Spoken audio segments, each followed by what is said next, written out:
Michel Lafon. Hélène Manarino, bonjour. Bonjour Philippe Vandel, bonjour à tous. C'est l'heure du portrait inattendu. Et je ne sais pas, Marie Drucker, si vous en souvenez, mais vous avez il y a déjà une rencontre entre Hélène Manarino et Marie Drucker. Oui, j'explique. Oui.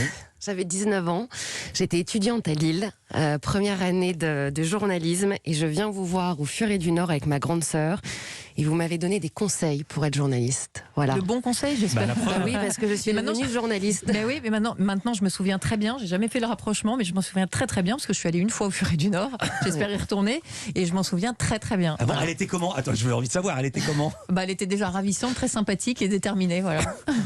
Mon Dieu, voilà, c'est à vous Hélène. Je peux pas faire mieux comme introduction. Bonjour Marie Drucker, donc je suis là pour dévoiler certaines choses que l'on ne connaît pas encore de vous. Vous publiez En Forme et je vous propose ce matin d'aller encore plus loin et de dévoiler tout ce qui constitue votre bonheur, toutes les choses qui vous permettent d'être ce que vous êtes aujourd'hui. Enfant discrète qui détestait l'école, d'où le nom de votre boîte de production, No School. Vous avez très vite trouvé la motivation dans le cinéma. Vous êtes devenu cinéphile à l'âge de 5 ans. Tous les jours, en rentrant de l'école, vous jetiez votre cartable pour regarder en boucle Le Père Noël est une ordure. Vous aviez besoin de créer votre monde seul, assez solitaire.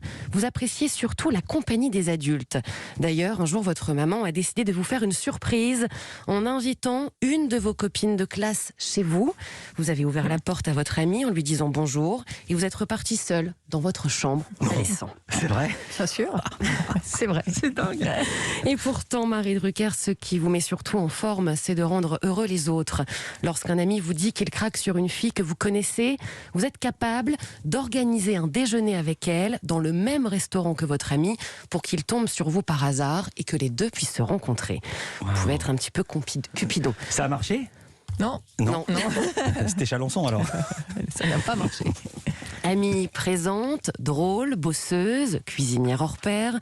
Vous faites la blanquette de veau comme personne et le chili con carne aussi. Attention, seule règle, jamais d'ail. Vous ne pouvez absolument pas en manger. C'est d'ailleurs la première question que vous posez quand vous arrivez au restaurant. Est-ce qu'il y a de l'ail? Vous travaillez non-stop, vous êtes toujours présente pour tout le monde et pour tous les projets. On vous envoie un mail, peu importe l'heure du jour et de la nuit, vous répondez tout de suite.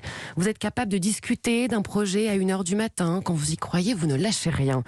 Très organisé, vous écrivez tous vos rendez-vous dans un petit carnet avec un crayon à papier. Vous fonctionnez comme ça depuis que vous avez perdu votre agenda électronique d'ailleurs. Alors, Marie Drucker... Je rigole parce qu'elle est venue avec son petit carnet. Elle a vraiment son stylo et son petit carnet là en ce moment, avec des notes. Marie Drucker, la forme, vous la trouvez dans votre quotidien évidemment. Le matin, pain grillé ou brioche au chocolat. Vous ne buvez presque jamais d'eau, que des litres de thé noir avec du citron. Vous faites du yoga, de la barre au sol, vous adorez les huiles essentielles, vous êtes entouré de bougies d'une grande maison parisienne que l'on vous offre chaque année. Les choses simples vous rendent heureuse, vous adorez les jeans uniquement bleus. Oui, que les jeans bleus, vous êtes capable de parler avec des répliques du film Le Dîner de con. Exemple, c'est juste le blanc, ou avec celle du Père Noël est une ordure. Ça dépend, ça dépasse. Vos ressources, vous les trouvez en Normandie. Vous adorez partir vous isoler face à la mer avec un livre, un bon film ou une série comme Les Chroniques de Bridgerton. Vous avez échangé d'ailleurs des SMS avec vos amis pendant que vous regardiez la série pour tout débriefer. Surtout, et là je vous rejoins, la beauté de l'acteur qui interprète le conte. Ah bon? Et, oui. Et puis il y a votre définition du bonheur qui ne vous quitte jamais. Votre fils, c'est votre binôme, vous ne vous séparez jamais.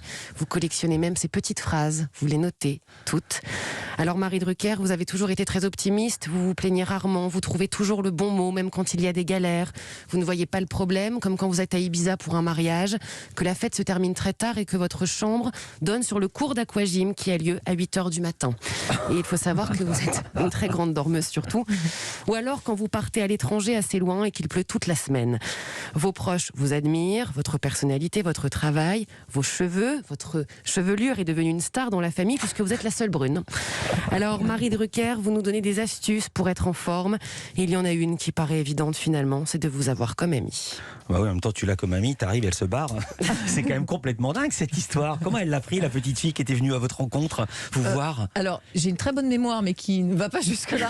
C'est ma mère qui me l'a raconté. oublié. Ah mince. Merci Hélène. Non, il y a quelques... Non, à 1h du matin, je dors, parce que sinon, j'aurais pas été capable d'écrire en forme. Donc, je réponds pas aux mails à 1h du matin. Et je ne me fais pas offrir les bougies. Je paye tout. C'est pas vrai. Pour vos anniversaires, ça peut arriver. Ouais. Ah non, mais je paye cadeau. tout. Je ne me fais jamais rien offrir. C'est pas vrai. Ah non, c'est un principe. C'est comme ça qu'on est libre. Oui, c'est comme ça qu'on est libre quand on est un journaliste. Mais vos amis, ils ont le droit de vous faire un cadeau, non? Ah, des cadeaux, oui, mais c'est pas la grande maison de bougies qui me l'offre. Ah non, c'est on a pas bien ça. compris, mais c'est pas ce qu'elle avait C'est dit. pas ce que J'ai je bien vous ai dit. compris. pardon. Non, c'est des cadeaux qu'on vous Ah fait. oui, d'accord. Non, les cadeaux, je prends, bien sûr. D'accord. Bien sûr. Réaction au portrait, vous êtes reconnu dans ce portrait? Oui, pas mal. Je cite aujourd'hui plus volontiers Claude Sautet que le dîner de con, mais oui, pas mal. Voilà. Ouais, pas mal. C'est vrai, assez solitaire. Voilà. Et dans la série, si on m'avait dit, si on vous avait dit que cette petite fille qui arrivait, ou cette jeune fille qui arrivait avec sa sœur au Furet du Nord, allait faire votre portrait quelques années plus Ah bah ça tard, j'adore. Ça c'est les joies de l'existence. C'est merveilleux. on est d'accord. Merci Hélène Manarino. Bah, merci, je suis À très demain. émue, du coup. Ouais, la petite larme d'Hélène qui est Ah une joie ouais, de l'existence. Dès le lundi matin. Culture Média Merci continue, beaucoup, à tout de Hélène. suite.